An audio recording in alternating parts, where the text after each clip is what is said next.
Hi everyone, this module is going to cover the evolution of management theory. Before we get started with the lecture and get into that, for this particular module, I want to encourage you to go out and watch this video. I'll play it here as part of this lecture. But just to give us a background into the Industrial Revolution and how it's going to relate into what we're talking about today. So we need to build that foundation to better understand where we were at and how we got to where we're at today.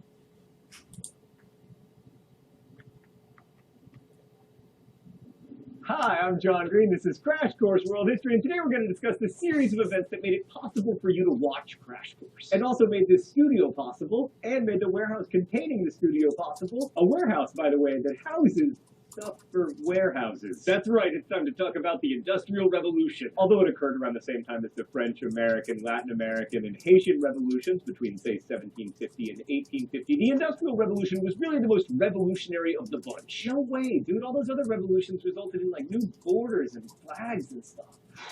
We've studied 15,000 years of history here at Crash Course Me from the past, and borders and flags have changed plenty, and they're going to keep changing. But in all that time, nothing much changed about the way we disposed of waste, or located drinking water, or acquired clothing. Most people lived on or very close to the land that provided their food. Except for a few exceptions, life expectancy never rose above 35 or below 25. Education was a privilege, not a right. In all those millennia, we never developed a weapon that could kill more than a couple dozen people at once, or a way to travel faster than horseback. For 15,000 years, most humans never owned or used a single item made outside of their communities. Simone Bolivar didn't change that, and neither did the American Declaration of Independence. You have electricity, Industrial Revolution. Blueberries in February, Industrial Revolution. You live somewhere other than a farm, Industrial Revolution. You drive a car, Industrial Revolution. You get 12 years of free formal education, Industrial Revolution. Your bed, your antibiotics, your toilet, your contraception, your tap water, your every waking and sleeping second, Industrial Revolution.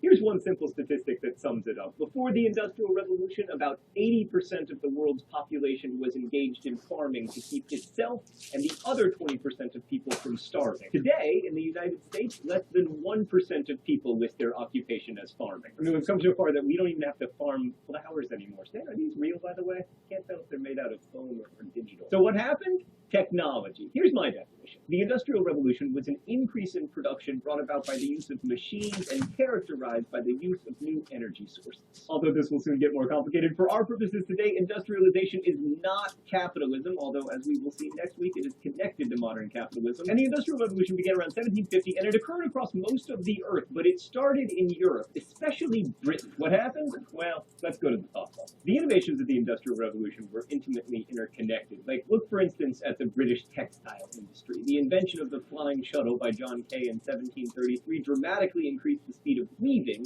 which in turn created demand for yarn, which led to inventions like the spinning jenny and the water frame. Soon these processes were mechanized using water power until the steam engine came along to make flying shuttles really fly in these huge cotton mills. The most successful steam engine was built by Thomas, they didn't name anything after me, Newcomen, to clear water out of mines, and because water was cleared out of those mines, there was more coal to power more steam engines, which eventually led to the fancying up of the Newcomen steam engine by James I Got a Unit of Power and a university named after me, Watt, whose engine made possible not only railroads and steamboats, but also ever more efficient cotton mills. And for the first time, chemicals other than stale urine, I wish I was kidding, were being used to bleach the cloth that people wore, the first of which was sulfuric acid, which was created in large quantities only thanks to lead-lined chambers, which would have been impossible without lead production rising dramatically right around 1750 in Britain, thanks to lead foundries powered by coal. And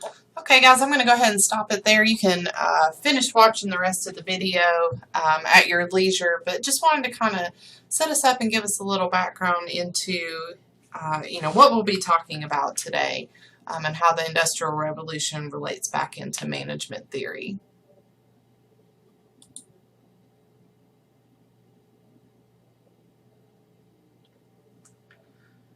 So after you watch the video, if you went back and watched it, you may just be thinking, what does the Industrial Revolution have to do with healthcare, have to do with management in general.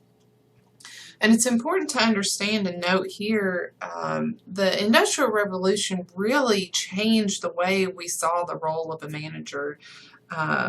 We saw the manager become more of a professional manager, not just managing over their own farm, their own, sharecroppers that worked under them, but now we're transitioning the manager into more of that professional role. And this may all seem really simple, why didn't, that's simple, that's nothing new. But it's important to understand at the time, this was really unprecedented, and to think about, what organizations really existed prior to the Industrial Revolution that we could really base management off of. The only ones that really existed and were really out there were things like the government, military, different churches, and that's how, when the Industrial Revolution came through and we started to evolve management, that's why a lot of management and management theory and the way we do things is based on different things that we see in the military, the church, or the government, because that's how the structure was based, because that's what we knew, that's what existed at the time.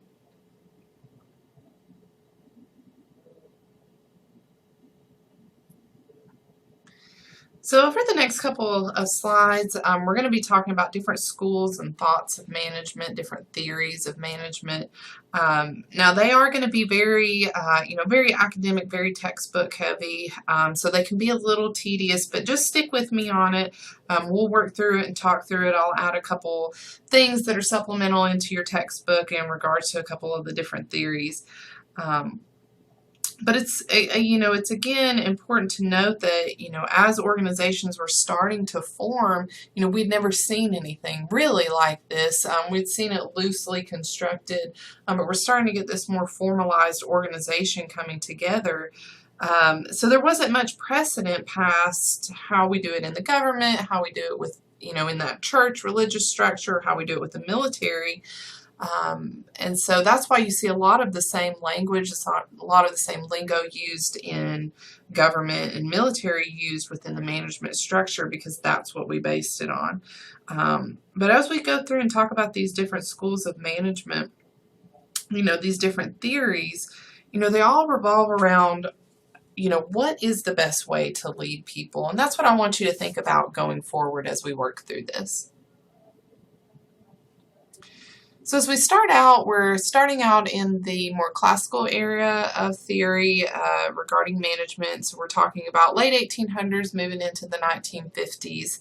And under this theory, or at this time, at this stage of management theory, we see, it may seem simple, but we started to note that money is what motivated employees. And how they gave their best output was tied to money. So we have this economic man concept, all revolving around money motivating employees.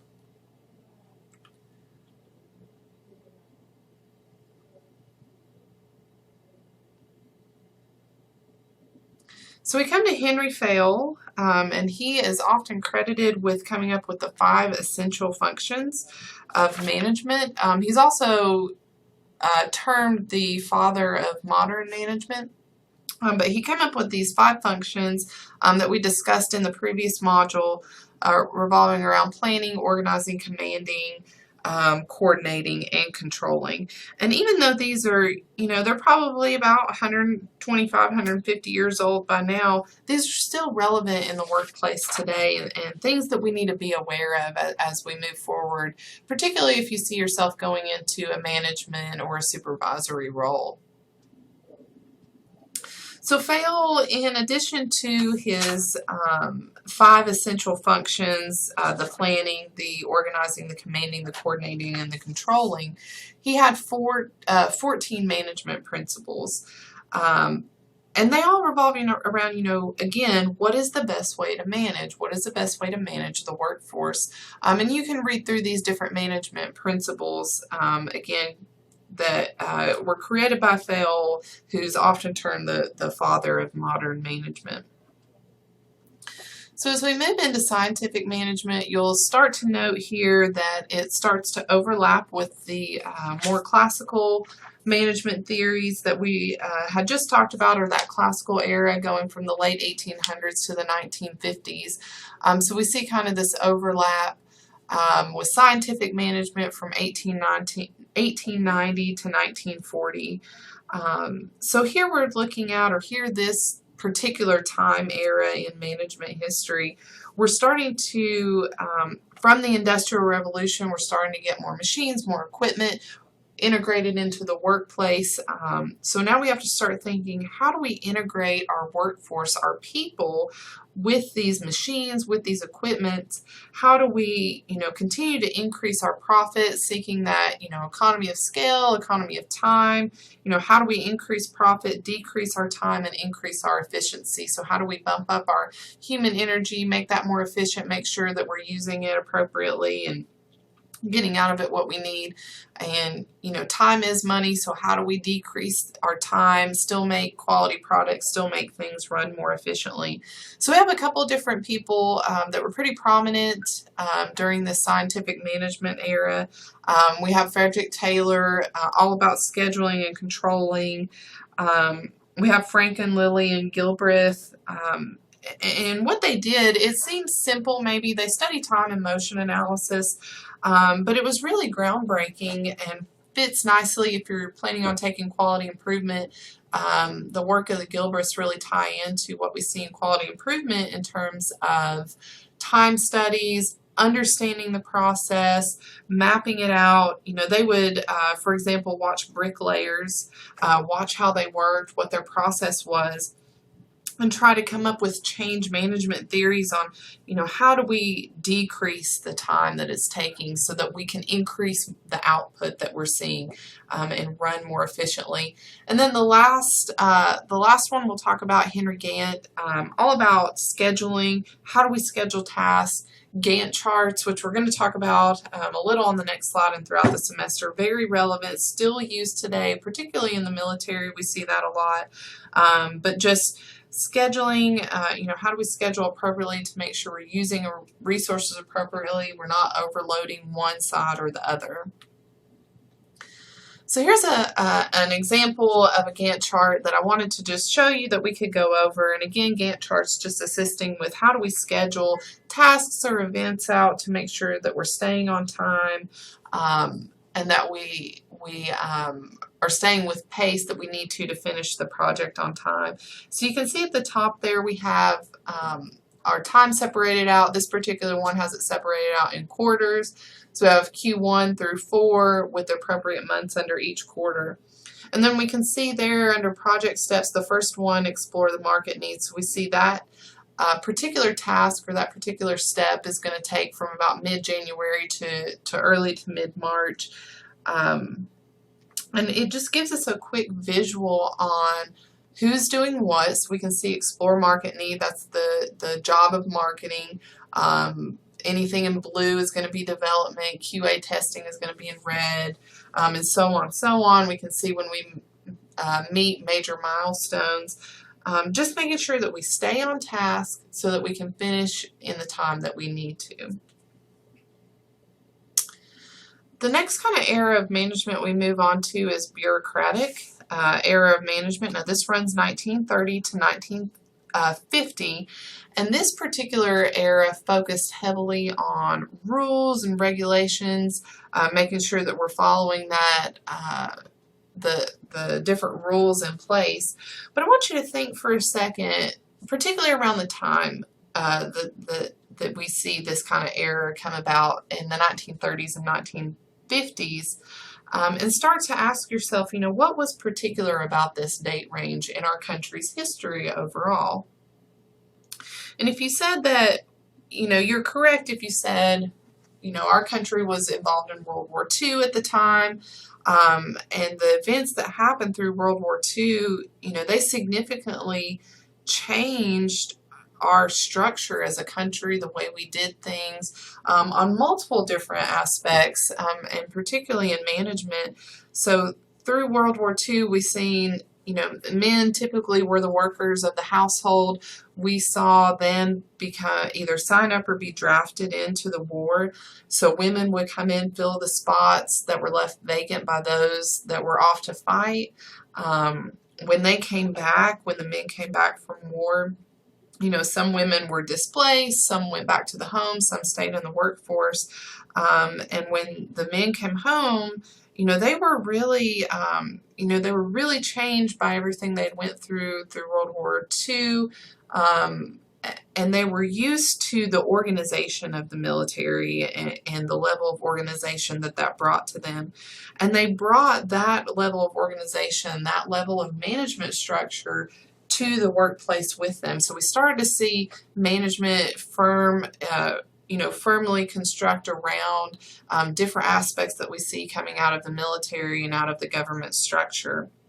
So we had Max Weber during this time, big believer in, everything is ran by bureaucracy. It's the most efficient structure, and it's most efficient to follow the rules of law and rules of organization. So he defined three different aspects: rational authority, and these three different levels of authority: rational authority, which of course is based on law and rules and regulation. He also defined that we have something called positional authority, which is simply put based on the position that you have within the organization. So if you're the CEO, the COO, the CNO, the authority is based on the position you have. And the last one that he defined, pretty interesting, I think anyway, based on charismatic authority, so not necessarily tied to the rules and law, not necessarily tied to the position you have in the workplace, but more tied to your personality or the person's personality. You give a person, very charismatically. I'm sure you've followed at one time in your life someone who's been very charismatic, very outgoing, and you follow them based on their personality within that situation.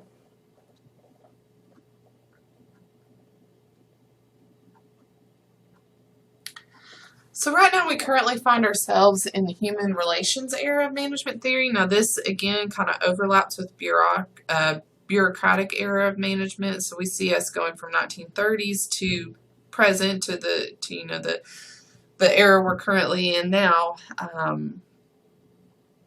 And this particular era relates back to having a workforce that's not necessarily as motivated by money, or that money is tied to employees' motivation. It is, but this era and this management theory is saying that's not the only determining factor. Employees want something where they feel like they're adding meaning, that they're making a difference. They're motivated by culture, by the environment. They're doing meaningful work, and just all relating back to Maslow's hierarchy of needs, which we're going to talk about later throughout the course. So just a shift in the way we start to think about things. Management, not necessarily tied to money, motivation not necessarily tied to money so much as we want to make sure that what we're doing is meaningful and that we're going to be highly motivated by the culture and the environment that we find ourselves in. Next thing we'll cover in regards to management theory, we'll talk a little bit about the Hawthorne studies. So these were very groundbreaking landmark studies. And they may seem simple now, but at the time they were very, very groundbreaking studies that were conducted that just said, people simply saying that people change their behavior around tasks, around things that they're assigned to do when they know they're being watched, which seems, simple. I change my behavior when I know I'm being watched, but it was very groundbreaking at the time to understand that if employees have a watchful eye over them, They'll generally give their best output, give their best effort, and give you a quality product.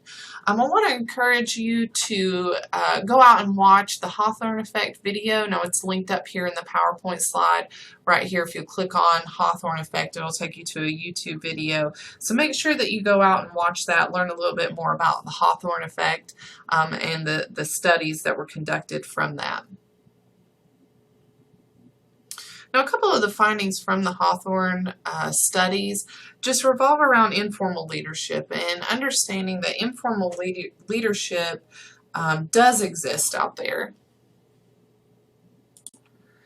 And because we do have this kind of level of informal leadership, groups, the workforce, groups of workers are going to decide what their culture is, regardless of, any money that's tied to anything. Their attitude is going to be what is key to productivity because they're going to set the tone for the culture and the environment that they're going to work in. A different video just regarding the Hawthorne Effect I want you guys to go out and watch. Linked up here at the bottom, the Hawthorne Effect, the study of employee productivity. Make sure to go out and check out that link.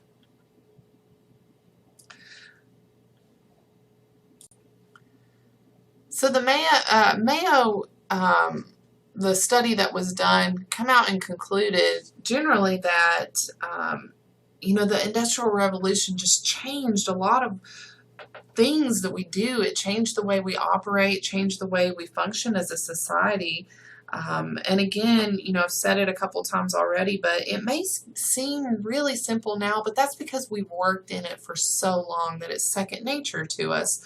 At the time, it was very, very groundbreaking. Think about the organizational structure that, didn't exist before the Industrial Revolution, and how society was set up. And then we had, this boom in industry and how that changed the way we do things. And then we find ourselves in World War I, World War II, and how that changed management for us overall. We had a loose structure, if you will, to management. And after these couple events that happened in our country's history, we started to firm up that management theory and the way that we do things and the way things are organized. But Mayo concluded too that, again, through these Hawthorne Effect studies, that people's behavior changes when you watch them. Now, don't mistake that to mean that you just need to sit around and watch your employees all day. That's more micromanaging. That's going to, greatly disenfranchise your employees and create less than hospitable work environment. But it's more important to just be present. Make yourself be visible. Be out there checking on your employees, checking on people who work for you, making sure they have the things they need. What assistance can you provide them? Not just sitting there scrutinizing everything they're doing, but making sure that you're getting out of your office. Now, we have an office when we when we work, because there are some things that have to be done in the office.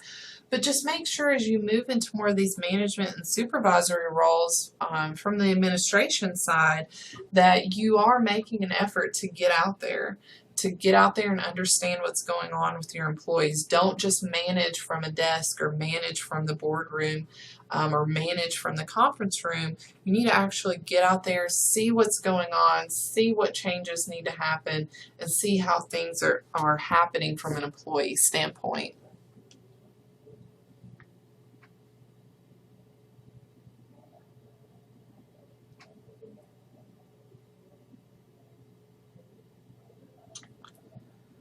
So we move into Barnard's acceptance theory of authority. And I want you to make sure that you know this theory very well, because you may see it again on a quiz or an exam coming up. But the basis of this acceptance theory of authority is that, as crazy as it may sound, managers are only going to have as much authority as their employees are going to allow them to have. Because, a couple slides ago we said groups are going to dictate the authority, or groups are going to dictate the culture, going to dictate the environment that they work in. And as a manager, you're only going to have as much authority as you're given by your employees. They need to trust you. They need to know that they can follow you, trust your decisions. So we have three basic tenets that we want to talk about from Barnard's acceptance theory that are important in this whole authority theory. The first one, you need to be able to make sure as a person working in a managerial or a supervisory role that you can establish and maintain that effective communication system. You know, how well do you communicate with your employees? Do you have an open door policy? Do you communicate very well with them so it's not perceived that you're, not necessarily trying to hide things? How do you get the information out to them, and how open do you keep those channels? You also need to hire and maintain that effective workforce. You want people motivated to be there in the case of healthcare, you want people there who want to be there to take care of your patients. So you need to make sure that you're hiring and maintaining that effective workforce. And then motivating your personnel that work for you, your employees, making sure that they feel like they're contributing. Because generally that's why we go to work, right? Because we want to feel like we're making a difference, and we want to feel like we're contributing to the overall bigger picture. So I have a couple of different theories, appropriately named Theory X, Y, and Z, very creative. But as you read through these theories, it may seem a little crazy to think, people actually subscribe to these theories, and the one that I particularly get stuck on is Theory X. I don't subscribe to this theory at all, that employees need to be directed because they're lazy and irresponsible. People do need to take responsibility, and I'm more kind of between Y and Z, I guess. Knowing that people need to feel like they're responsible for making decisions. Again, going back to wanting to make, motivating your personnel, making sure they feel like they're contributing. And having more of that emphasis on quality improvement. How can we continually work to make this better for our patients? So as we move into the contemporary era of management theory, again, 1940s through present, we have a couple different theories that we're going to cover over contingency, MBOs, and organizational development.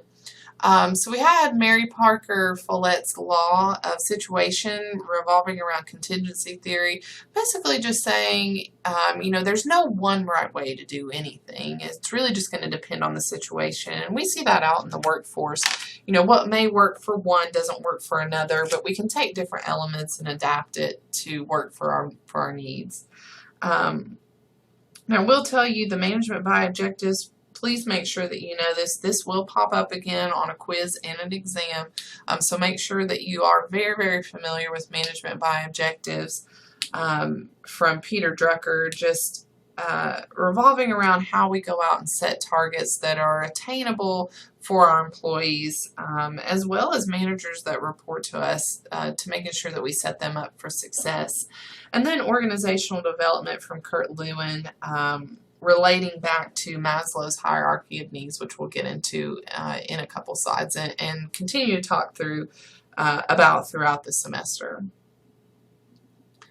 Now, if you don't work in healthcare, or if you do, I just remember thinking when I first started working in healthcare, how shocking it was how many departments there are that kind of try to work independently.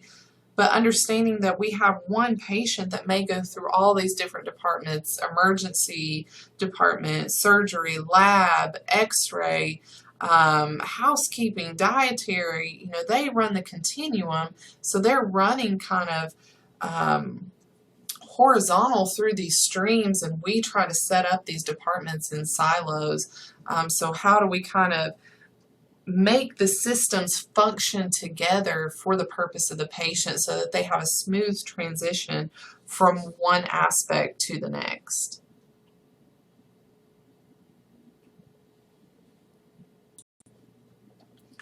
So I said one aspect that I really want you to know we're going to focus in on is management by objectives for Peter Drucker.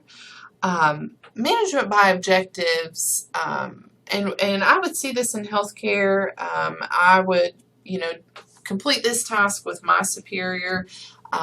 But just talking about how we as a superior, a manager and an employee that reports to that manager, or managers that report to higher ups, how we can work together to jointly kind of establish these objectives. So, we don't feel like things are being forced on us, but that we're a partner in the overall structure of things, and how we can create these obtainable objectives together. And most importantly, making sure, if you're taking planning, strategic planning, or if you have already taken strategic planning, we talk a lot about the mission, vision, and values of the organization and how crucial they are. So through creating these different objectives, we need to make sure as a manager, as a superior, as an administrator, that we're making sure that these objectives and these action plans that we have are going to be tied to our mission, vision, and values, and our overall business plan for the organization. Because if we don't, we don't need to focus on them if it's not going to ultimately push our mission, vision, and values for the organization. So I've got an example that I'll go over with you on the next slide. But we talk about, how do we sit down as a manager to a subordinate, a director to a manager, and create goals and objectives for our department that are attainable, and how do we make them SMART? Following SMART criteria: specific, measurable, attainable, reliable, and timely. How do we make them relate back to the mission, vision, and values? And oftentimes how we do that, and we'll talk about this a little more in the human resources lecture, but tying the performance on the objectives back to employee evaluation, so that they have kind of this push to want to do well, because it is tied to their overall evaluation within the organization. So here's an example of a structure that's used to kind of help create these objectives. So if we wanted to improve patient satisfaction from 89 to 92%, that's going to be our objectives. It's SMART, it's specific. What are we going to do? It's measurable. We see that we need to increase from 89 to 92%. It's attainable, definitely. We have a reliable way of catching the data, and it has that time factor in there, so we're giving ourselves until 2013 to complete this. Now, the objectives, again, if you were in strategic planning or planning on taking strategic planning, you'll know that action plans overall, their purpose is to drive the achievement of the objective. The objective is to push the achievement of the goal. So the action plans relate back to the objective overall, and how do we set ourselves up, or what are the tasks that we need to complete to achieve this objective. And then you can see we have completion dates for each one and the different resources that we may need for each one to be accomplished. So Carter-Lewin and organizational development theory revolves just around the thought and the idea that, while labor, yes, may be your most expensive line item on your budget, people, your workforce are going to be your most valuable assets, regardless of anything else. Your buildings, your equipment, they don't take care of patients. Your people take care of patients. And so they are going to be your most valuable asset. And so organizational development is just more of an organizational-wide management theory on how to manage your most valuable asset, your people. So we talk about organizational culture, and it goes a little bit beyond the shared values and beliefs of an organization. And here's a little test, just to make sure that you guys are not just skimming through these slides, but are listening to a couple little extra things that I'm adding in. Organizational culture, it really refers back and relates to workforce diversity and the culture overall. the way we do things around here. How do we do things? How do we operate around this organization? And that style of managerial leadership, which can either sink or swim an organization. If you've got very supportive leadership, very, supports innovation, supports change, supports their employees and what they're doing, you're going to have a very successful organization. So just make sure to know the term organizational culture, because you will see it again.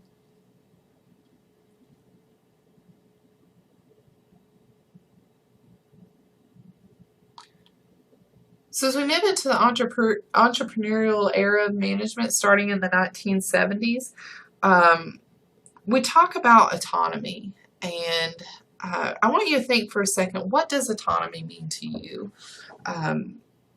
What overall does that mean, that word? People overall, if you were to go out and survey, they want autonomy in the workforce. They want to be able to have the freedom to choose. They want to be trusted with decision makings. They want that level of trust given to them. And it really does help with your retention of your staff overall if they feel like they're being trusted to do the right thing. And it's important, particularly in healthcare administration, to have this level of autonomy and understand why autonomy is important to individuals, because as an administrator, as a manager, as a director, whatever leadership role you find yourself in, you are not going to have all the answers. It's almost impossible. You will not have all the answers to everything you need, but you do need to set yourself up to be able to have the people around you, or be able to rely on others around you to give you the information you need, help guide you in those decision-making processes. And making sure, you set yourself up to have these people around you, because, again, you're not going to have all the information you need in that setting. We've heard, if you work out, I'm sure it's ubiquitous between all industries, but we particularly hear this in healthcare a lot, especially when we're trying to do process change or change things. That's the way we've always done it. It's been done this way for years, and we hear it all the time. But think back to what we said about healthcare. It's dynamic, it's ever-changing. And you know what? When you hear that, when I used to hear that, it would make me so upset, because just because we did this one process this one way for 30 years doesn't mean it's the right way or the most efficient way that we need to do it. We're always changing. What is the best known way today may be different tomorrow. So we need to, as managers, as administrators, as supervisors, really encourage our employees and those working under us, and really coaching and mentoring those above us as well, to really think outside the box and be, the standard phrases, think outside the box, be really innovative, and how do you get ahead of the trends and ahead of the curves, and how do you adjust and adapt to this very rapidly changing, very dynamic environment that we find ourselves in healthcare.